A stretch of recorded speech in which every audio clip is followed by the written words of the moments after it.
Welcome, brave souls. Prepare to journey into the depths of the unknown, where whispers from the other side echo through the night.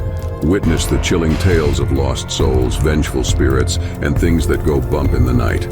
But beware, for the darkness has eyes that follow your every move. Do you dare to face the supernatural shadows? Prepare yourself. Don't turn out the lights. The Thing in the Basement. A dilapidated house loomed before 15-year-old Doug like a sinister fortress, its dark windows staring out like soulless eyes. He stood on the overgrown porch, his heart heavy with apprehension as he prepared to face the unknown. His parents' recent passing had left him with no choice but to move in with his aunt and uncle, distant relatives he barely knew. But as he stepped across the threshold, he couldn't shake the feeling that he was entering a world of darkness. The air inside was thick with must, the walls lined with peeling wallpaper and cracked paint. Doug's aunt and uncle greeted him with forced smiles, their eyes cold and calculating as they ushered him inside. "Welcome, Doug," his uncle said, his voice oozing false warmth. "We're glad you're here." But Doug could sense the underlying tension beneath their facade, a silent threat that hung in the air like a storm cloud. He knew he was not welcome, not truly. As the days passed, Doug's suspicions were confirmed. His aunt and uncle's smiles grew thinner, their words sharper, until every interaction felt like a battle of wills. They seemed to take pleasure in his misery, finding fault in everything he did and punishing him with increasing severity. Alone in his room at night, Doug would dream of escape, of leaving this house of horrors far behind. But with no friends or family to turn to, he felt trapped, suffocating under the weight of their oppression. Doug's days at his aunt and uncle's house were a living nightmare. From the moment he woke up until he collapsed into fitful sleep, he was subjected to a relentless onslaught of cruelty. His aunt's words were like poison-tipped arrows, each one aimed squarely at his heart. She belittled him, mocked him, and made him feel like less than nothing. And when her words failed to wound deep enough, her fists would do the rest. But it was his uncle's hands that left the deepest scars. His blows were swift and merciless, leaving Doug bruised and broken both inside and out. There were nights when Doug would lie awake, his body throbbing with pain, tears streaming silently down his cheeks as he prayed for morning to come. The abuse knew no bounds. Doug's meals were often withheld as punishment for the slightest infraction, leaving him weak and hollow-eyed. His belongings were confiscated and destroyed, his few possessions reduced to rubble at his aunt and uncle's hands. But perhaps the most horrifying aspect of it all was the psychological torment. His aunt and uncle delighted in playing twisted mind games, gaslighting him and manipulating his emotions until he could no longer trust his own thoughts. They made him doubt himself, made him believe that he deserved every ounce of pain they inflicted upon him. And as the days turned into weeks and the weeks turned into months, Doug began to lose hope that he would ever escape their clutches. But amidst the darkness, a flicker of defiance remained. Deep within the recesses of his soul, Doug swore that he would not go down without a fight. He would endure whatever horrors his aunt and uncle could throw at him, and he would emerge from the ashes stronger than ever before. On one fateful rainy day on his way home from school, Doug trudged along the rain-soaked streets, the weight of his backpack heavy on his shoulders. Another day of torment by classmates at school and the thought of more torment at home had left him drained and defeated, his mind consumed by thoughts of escape. Doug decided to delay as much as he could getting home from school that day and took a new, longer route to the home he despised. He went down a street he had never noticed before, and as he rounded a corner, a flash of neon caught his eye, drawing him like a moth to flame. He hesitated for a moment, his curiosity piqued, before stepping into the dimly lit interior of the mysterious store. The air was heavy with the scent of incense and old books, the shelves lined with strange artifacts and arcane trinkets. At the center of it all stood the shopkeeper, a tall, gaunt figure with a lazy eye that seemed to follow Doug's every move. "Welcome, young traveler," the shopkeeper said, his voice a low rumble. "What brings you to my humble establishment?" Doug swallowed hard, his nerves tingling with excitement. I'm not sure," he admitted, his eyes darting around the room. The shopkeeper's lips curled into a knowing smile, his lazy eye glinting with amusement. "Ah, but perhaps you seek something more than you realize," he said cryptically. "Perhaps you seek power. I have just the item for you, and I will give it to you free of charge." Doug's heart skipped a beat.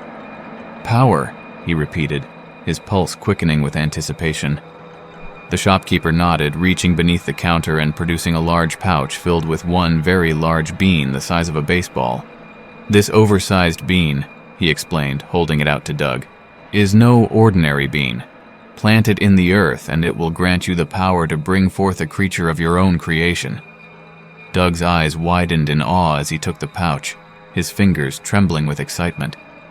"But how?" he asked, his mind racing with possibilities.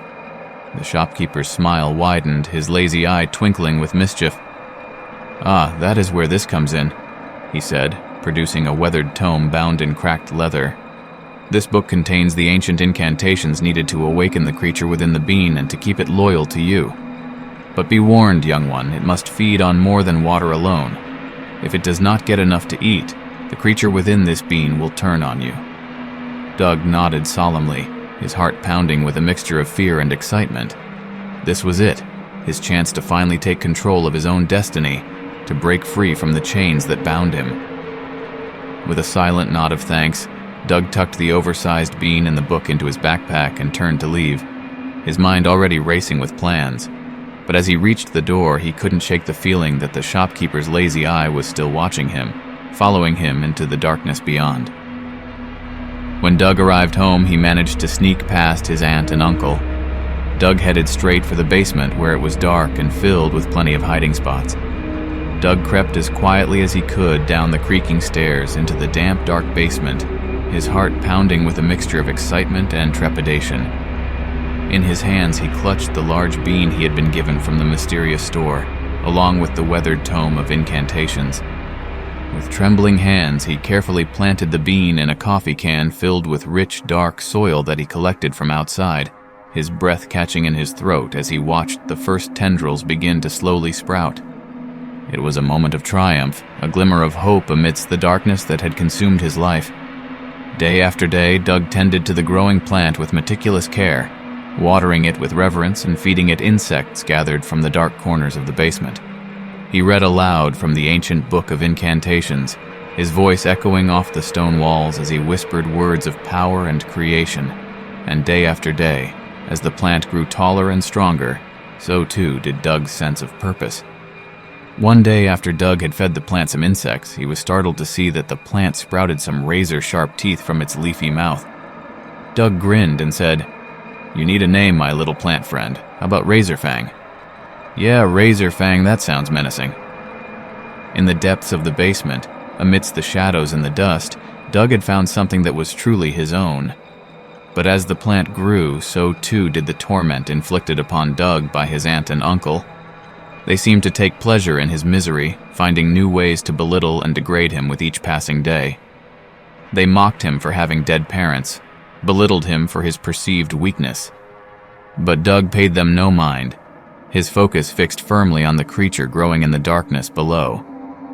2 weeks passed in a blur of anticipation and fear, until finally the moment of truth arrived. Doug descended into the basement, his heart racing with excitement as he beheld the creature that had sprung forth from the bean he had planted. It now stood over 7 feet tall, its twisted form illuminated by the dim glow of the basement light. Its tendrils writhed and twisted, its razor-sharp fangs gleaming in the darkness as it turned its gaze upon Doug. And in that moment, Doug knew that he had unleashed something far more dangerous than he could have ever imagined. But it was too late to turn back now.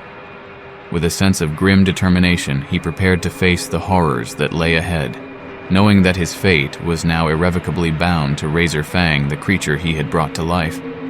The basement air hung heavy with tension as Doug stood in the shadows, watching the grotesque plant creature sway ominously in the dim light. He had endured enough torment, and now it was time for his aunt and uncle to face the consequences of their cruelty. Doug decided it was time to craft the trap. He placed a seemingly innocent note on the kitchen table, detailing an apology and an invitation for his aunt and uncle to join him in the basement. He couldn't resist a sinister smile as he penned the final words. A surprise awaits. As the evening wore on, Doug could feel the tension mounting. His aunt and uncle took the bait, their curiosity overpowering their suspicions. The moment was at hand. Doug's heart pounded like a drum as he crouched behind the shelves in the dimly lit basement, his eyes fixed on the door above. The plan was in motion, the trap set. His aunt and uncle, the two vile creatures who had made his life a living hell, were about to meet their reckoning. The air grew thick with tension as the minutes crawled by. Finally, the sound of footsteps echoed down the stairs, heavy and deliberate. Doug's breath caught in his throat as the door swung open, revealing his aunt and uncle, their faces contorted with malice. "What's the hell is this stupid-ass surprise about, boy?" his uncle growled, his voice dripping with venom. "Did you thought you'd finally do something nice for your aunt and me? Well, did you, dummy?" Doug remained silent, his gaze steady as he watched them approach. He could feel Razor Fang lurking behind him, its hunger palpable in the air. His aunt sneered, her eyes gleaming with cruelty. "You think you clever, dummy? Is this some kind of a dumb trick? Your dumbass dead parents like to play tricks on me too." With a sudden surge of adrenaline, Doug sprang into action. He flicked on his very bright flashlight, revealing the monstrous plant creature in all its horrifying glory. His aunt and uncle recoiled in horror, their faces pale with fear as they realized the danger they were in. But before they could react, Razor Fang lunged forward, its tendrils snaking out like hungry serpents. A scream tore through the air as Doug's aunt was ensnared, her cries drowned out by the sound of crunching bones as the creature devoured her whole. His uncle tried to run, but he was no match for the relentless pursuit of the creature, which seized him in its grasp and dragged him back into the darkness.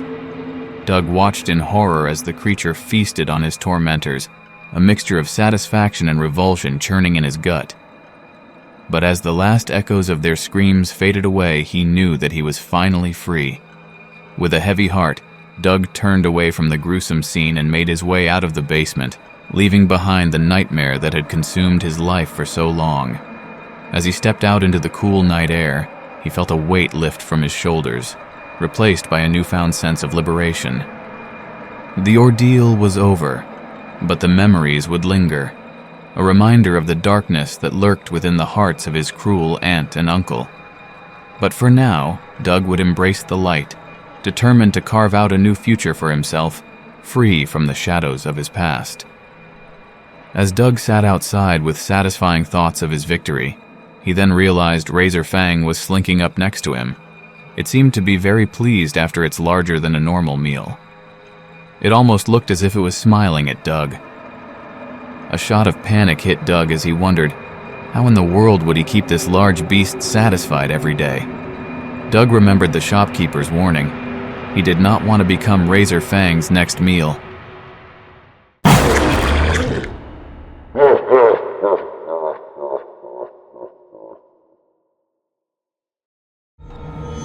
Thanks for watching. Please like and subscribe. See you next time, if you dare.